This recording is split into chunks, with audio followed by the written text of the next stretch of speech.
नमस्कार, स्वागत है आप सभी का हमारे इस खास प्रोग्राम में। मैं हूं आपके साथ सुनील चौहान।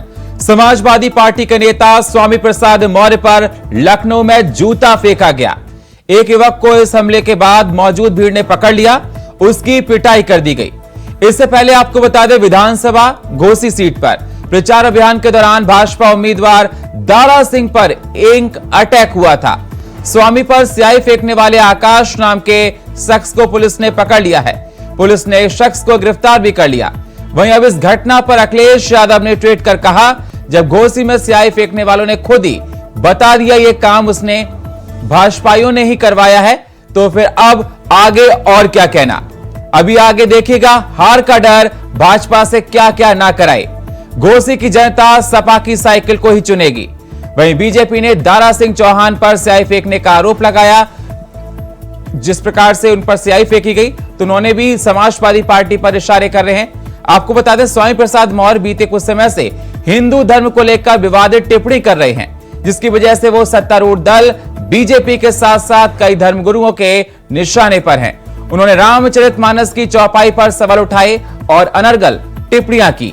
इस पर करेंगे चर्चा। इन घटनाओं के पीछे आखिर किसका हाथ? क्या चुनाव से पहले इस प्रकार की घटनाओं से सियासी पार्टियों को होगा फायदा? लेकिन सबसे पहले ये रिपोर्ट।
तो लगातार ये देखा जा रहा है, जब से स्वामी प्रसाद मौर्य के ऊपर जूता फेंका गया, आकाश नाम के लड़के को गिरफ्तार कर लिया है। पुलिस पूछताछ कर रही है। उससे पहले आपको बता दें, दारा सिंह चौहान जो कि घोसी सीट से बीजेपी के उम्मीदवार हैं, उन पर स्याही फेंकी गई थी। तो इस पर सियासत लगातार बढ़ती जा रही है और इस पर चर्चा करने के लिए हमारे साथ स्वामी चक्रपाणी धर्मगुरु हमारे साथ जुड़ चुके हैं। हमारे साथ गौरव मिश्रा, प्रवक्ता भारतीय जनता पार्टी के, हमारे साथ जुड़ चुके हैं। दोनों मेहमानों का स्वागत है चर्चा में हमारे साथ जुड़ने के लिए।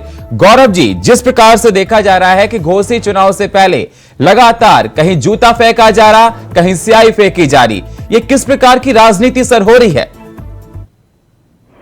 सुनील जी, ये बहुत दुर्भाग्यपूर्ण है और ऐसा नहीं होना चाहिए।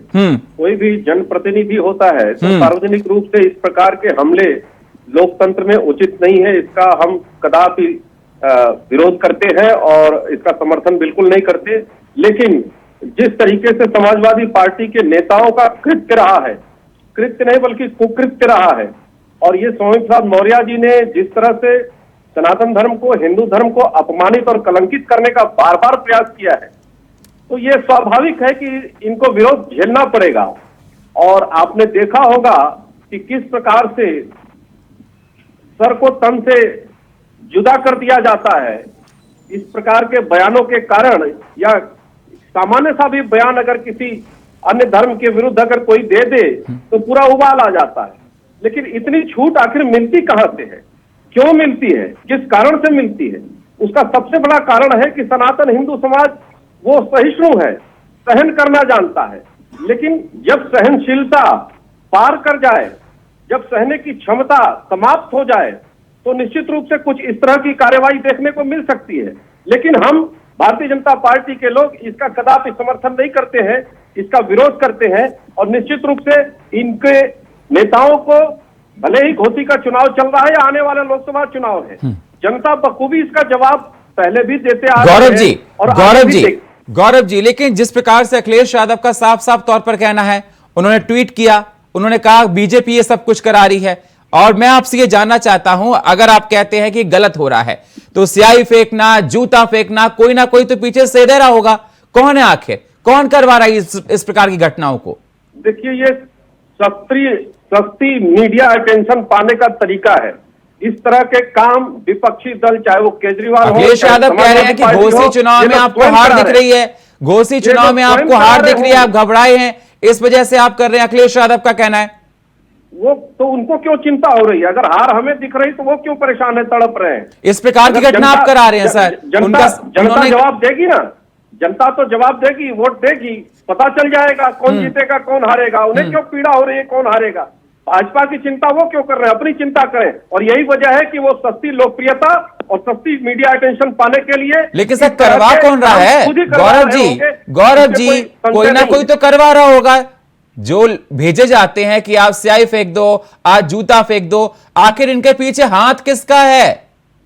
देखिए, स्वामी प्रसाद मौर्य के बारे में तो हम ये कह सकते हैं कि उन्होंने आम जनमानस में जो साधारण हिंदू जनता है, सनातनी जनता है, उसका दिल दुखाया है, उसे अपमानित करने का काम किया है।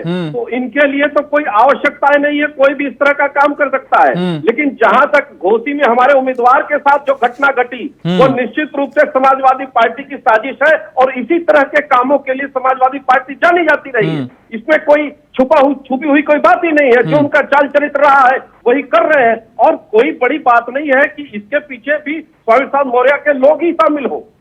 सस्ती मीडिया अटेंशन पाने के लिए संभव है इस तरह के काम ये लोग करेंगे। भारतीय जनता पार्टी को कोई आवश्यकता नहीं है, क्योंकि जनता का साथ है भारतीय जनता पार्टी के साथ। और चुनाव दर चुनाव हम जनता का दिल जीत रहे हैं, विकास के कार्य कर रहे हैं, धर्म और संस्कृति के कार्य कर रहे हैं। तो निश्चित रूप से जनता का समर्थन है, तो हमें कोई आवश्यकता नहीं, और कभी भारतीय जनता पार्टी का ऐसा ट्रैक रिकॉर्ड भी नहीं रहा। ठीक है, मैं आपके पास आऊंगा गौरव जी। हमारे साथ स्वामी चक्रपाणी जी महाराज हैं। स्वामी जी, स्वागत है आपका। स्वामी जी, जिस प्रकार से गौरव जी को आपने सुना, मैं आपसे जानना चाहता हूं सर, ये ओछी राजनीति हो रही है, क्या कहना चाहेंगे इस प्रकार की घटना को लेकर आप, जिस प्रकार से आज देखा गया स्वामी प्रसाद मौर्य पर जूता फेंका गया? देखिए सुनील जी, कोई भी इस तरह की चीजों को समर्थन नहीं कर सकता, लेकिन सवाल इस बात का है कि एक जब बयानों की इंतहा हो जाती है, बार बार जब किसी की भावना आहत करने लगते हैं, तो स्वाभाविक रूप से अपने अपने तरीके होते हैं लोगों को विरोध प्रकट करने का। ठीक है, हम उसका समर्थन नहीं करेंगे, लेकिन फिर भी यह देखा जाए कि आप काफी समय से कभी गौरी गणेश से स्वामी प्रसाद मौर्य जी की टिप्पणी करते थे, कभी जो है उसके बाद रामचरितमानस से गोस्वामी जी पे, और तमाम हिंदू समाज को हमेशा जो कटघरे में खड़ा करने का काम करते हैं। तो स्वाभाविक रूप से ऐसा प्रतीत होता है कि निश्चित रूप से इन्होंने एक हिंदू समाज के लिए सुपारी दे रखा है सिर्फ वो करने के लिए। और इसमें कोई दो राय नहीं, जो हमारे इससे पूर्व बीजेपी के माननीय जो पदाधिकारी है वो बोल रहे थे, बिल्कुल सही बोल रहे थे। देखिए, ये भी हो सकता है कि कहीं ऐसा तो नहीं कि उन्होंने स्वामी प्रसाद मौर्य जी ने क्लेम करवाई हो, जैसा हमारे आदरणीय गौरव मिश्रा जी हमारे प्रवक्ता बीजेपी के जो बोल रहे थे, तो ये भी संभव हो क्योंकि सस्ती लोकप्रियता लेने के लिए वो बयान देते हैं। तो सस्ती लोकप्रियता लेने के लिए हो सकता है वो भी करवा सकते हैं, अपने ऊपर जूता फेंकवाना है और सुरक्षा बढ़वा लेनी है और उसके बाद लाइट में रहना है। तो कई चीजों पे है, बाकी इस तरह की चीजें स्याही फेंकना या जूता फेंकना या किसी पे हमले कर देना, इसका कोई समर्थन नहीं कर सकता और इसको अपने तरीके से संवैधानिक दायरे में ही विरोध करना चाहिए। क्योंकि अब देखिए उसके बाद जिस तरीके से उस लड़के के भी पिटाई वहाँ पे उनके स्वामी प्रसाद मौर्य जी के लोगों ने किया, तो ये भी ठीक नहीं है, उचित नहीं है। ठीक है, हमारे साथ तारिक खान जुड़ चुके हैं, प्रवक्ता समाजवादी पार्टी के। तारिक जी, स्वागत है आपका। तारिक जी, जिस प्रकार से देखा गया कि स्वामी प्रसाद मौर्य पर आज जूता फेंका गया लखनऊ में, और बीजेपी का यह कहना है कि सस्ती लोकप्रियता की वजह से हो सकता है उन्होंने खुद करवाया हो, इस प्रकार की घटनाओं को लेकर आप क्या कहना चाहते हैं? देखिए, मुझे नहीं लगता कि जब भाजपा वाले करते होंगे अपने ऊपर ये काम, जब उन्हें सिक्योरिटी वगैरह चाहिए होती रही होगी, लेकिन एक हेल्दी डेमोक्रेसी के लिए या स्वस्थ लोकतंत्र के लिए ये चीज अच्छी नहीं है जिस तरीके से ये हुआ आज। और मैं तो सीधा सा कहता हूं कि लगातार भारतीय जनता पार्टी विपक्ष के नेताओं की जो सिक्योरिटी है उसके साथ खिलवाड़ करती जा रही है, चाहे अखिलेश यादव साहब हो, चाहे शिवपाल यादव साहब हो, और मैं कहता हूं कि वो भी विधान परिषद के सदस्य हैं मौर्य जी, उनकी सुरक्षा का भी इंतजाम सरकार की ही जिम्मेदारी है। और अगर जो अभी चंद्रशेखर रावल के ऊपर जिस तरीके से हमला हुआ, उसकी भी जिम्मेदारी क्या उनको सिक्योरिटी प्रोवाइड की गई? आपके यहाँ तो लॉ एंड ऑर्डर इतना अच्छा है कि परिंदा पर नहीं मार सकता, जीरो टॉलरेंस है, सब बिल्कुल रात में 2 बजे गहने 50 किलो लाद के औरतें कहीं भी जा सकती हैं। तो इस तरीके के लॉ एंड ऑर्डर में या तो इस तरीके के हमले ना हो, और अगर हमले हो रहे वो किसी के ऊपर हो रहे, हम सबका खंडन करते हैं, पहले ये सुन लीजिए, न वो दारा सिंह चौहान पे होना चाहिए न मौर्य जी पे होना चाहिए, क्योंकि एक डेकोरम मेंटेन होना चाहिए। लेकिन जिस तरीके का व्यवहार जब ममता जी उत्तर प्रदेश आई थी तो बनारस में हुआ, और लगातार आप विपक्ष के नेताओं की अहमियत को, उनकी सिक्योरिटी की को, उनकी जान की जो इम्पोर्टेंस है उसको कम आंकते हैं। नहीं, वो कहीं से वो इक्वली इम्पोर्टेंट है कि आप नेता और उन नेताओं में फर्क है। आज वो विपक्ष में, कल आप विपक्ष में होंगे, वो सत्ता में होंगे। तो जब राजभर गौरव जी, जिम्मेदारी आपकी है सुरक्षा देने का। खत्म कर रहा हूँ, राजभर ने समर्थन दे दिया, उनकी आप सिक्योरिटी बढ़ाते जाएंगे, सुनील जी, चंद्रशेखर रावल पे हमला होता जाएगा, एक डॉलर भी नहीं दिया जाएगा। किस तरीके का नियम है आपका? कौन सा नियम बनाया आपने? गौरव जी, लॉ पारित किया है क्या? सुनील जी देखिए, लोकतंत्र की बात अगर समाजवादी पार्टी करती है तो हंसी आती है। सबसे बड़ा उदाहरण वीआईपी गेस्ट हाउस कांड, क्या वो लोकतंत्र की रक्षा कर रहे थे क्या ये लोग? जब मायावती जी के जान पे बनाया था, बहन जी की जान पर बनाया था, आप बताइए जरा, तो कौन से लोकतंत्र की रक्षा कर रहे थे? और कौन लोग थे? समाजवादी पार्टी के नेता थे। और लोकतंत्र के सहारे, परिवारवाद के सहारे सत्ता पर काबिज होकर के किस तरीके से लोकतंत्र का मखौल उड़ाया जाता है, पूरे प्रदेश में अपराध की एक नर्सरी चला दी जाती है, तांडव मचा दिया जाता है, आम जनता भयग्रस्त हो जाती है, और यहाँ पर दुहाई दिया जा रहा है सुरक्षा की बात। जहां आम जनता की सुरक्षा खत्म हो गई इनके सरकार में, वहां ये सुरक्षा की बात कर रहे हैं। और वो तो सुरक्षित नहीं है, सुरक्षित है इसीलिए तो बार बार वो हिंदू धर्म के धर्म ग्रंथों पर, हिंदू धर्म के देवी देवताओं को गाली देने का काम करते हैं। तारिक जी, सुरक्षित नहीं करते, जवाब दीजिए, तो क्या यह संभव होगा? कन्हैया जी का सर कलम कर दिया गया राजस्थान में, बताइए तो क्या उनका जवाब दीजिए? तारिक जी, जवाब दीजिए, किस प्रकार की लोकतंत्र की आप बात करते हैं? हाँ, चुप जाए तो जवाब सुने। देखिए, सवाल ये पूछा गया था कि आपने सुरक्षा जो विपक्ष के नेता हैं उनकी क्या है और कैसे देनी चाहिए। अब चले गए परिवारवाद पे, या तो मुद्दा ही बदल दीजिए, आप टिबेट का मुद्दा बदल दीजिए, परिवारवाद पे आ जाए, तब मैं गिनाने लगूं कि किस तरीके से पंकज सिंह क्या बने हुए, भूषण सिंह का लड़का क्या है, फिर वो आप मुद्दे से कहेंगे भटकाने लगे। यहाँ सिर्फ सुरक्षा की बात है, नेताओं की सुरक्षा कैसे हो, क्या विपक्ष की सुरक्षा कम इंपॉर्टेंट है या पक्ष के लोगों की ही सुरक्षा? और जिस प्रकार के बयान दे रहे हैं स्वामी जी, वो स्वामी प्रसाद मौर्य के जो बयान आते हैं उस पर क्या कहना चाहेंगे? नहीं, आपको किसी ने रोका है क्या? लीगल प्रोसेसिंग से किसी ने रोका है क्या? किसी ने रोक रखा है? कोई रोक सकता है ना? हम आपको रोक सकते हैं ना आप हमको रोक सकते हैं। कल को कोई आपका नेता इस तरीके का स्टेटमेंट गौरव जी, जल्दी से जवाब सर। करिए, किसने रोका है आपको? देखिए सुनील जी, प्रदेश की जनता ने अपने आप को सुरक्षित रखने के लिए भारतीय जनता पार्टी की सरकार को बनाना जनता की सुरक्षा की गारंटी लेकर के आया। इसलिए 2022 में हम जीत करके आए। ये सुरक्षा के ही मुद्दे पर हम जीत करके आए और लॉ एंड ऑर्डर और विकास के मुद्दे पर ही जीत करके आए।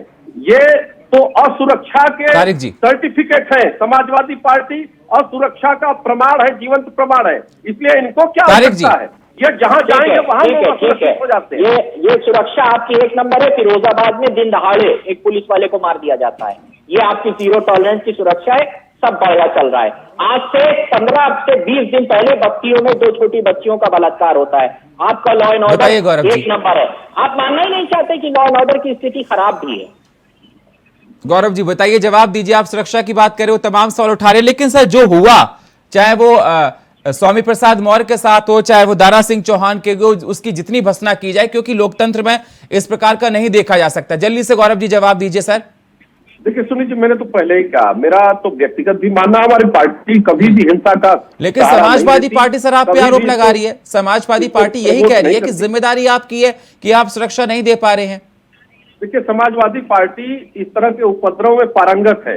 वो उसका बल्कि एक संस्थान है। झगड़ा करना, उपद्रव करना, तांडव करना आपने सदन में के अंदर भी देखा होगा, सदन से बाहर भी देखा होगा। और इनके पूरे कार्यशैली को भी पूरी प्रदेश और देश की जनता जानती है। इसलिए वो बताने की आवश्यकता नहीं है। ये भारतीय जनता पार्टी की सरकार चल रही है कि एक भी दंगा इस प्रदेश में नहीं हुआ। अपराधी माफिया जान की भीख मांग करके या तो जेलों में है या तो जहां होना चाहिए वहां है। इसलिए बताने की आवश्यकता नहीं है। हाँ, इस तरह के कृत्य का हम समर्थन नहीं करते। इनके सीएम, इनके डिप्टी सीएम, सबके ऊपर हत्या और न जाने कितने कितने मुकदमे। ठीक है, एडीआर की रिपोर्ट है, ADR association of democratic reform की 45 में से 22 मंत्री, 50% मंत्री के ऊपर हत्या, बलात्कार और लूट उत्तर प्रदेश के मुकदमे हैं। ये इनका मंत्रालय, ये मंत्रालय चला रहे हैं। इस बात को झुटला दे, एडीआर की रिपोर्ट को भी झुटला दे। वो तो सरकार बाकायदा नियम बनाने जा रही है कि कैसे मुकदमे, मुख्यमंत्री ने अपने मुकदमे वापस ले लिए। देखिए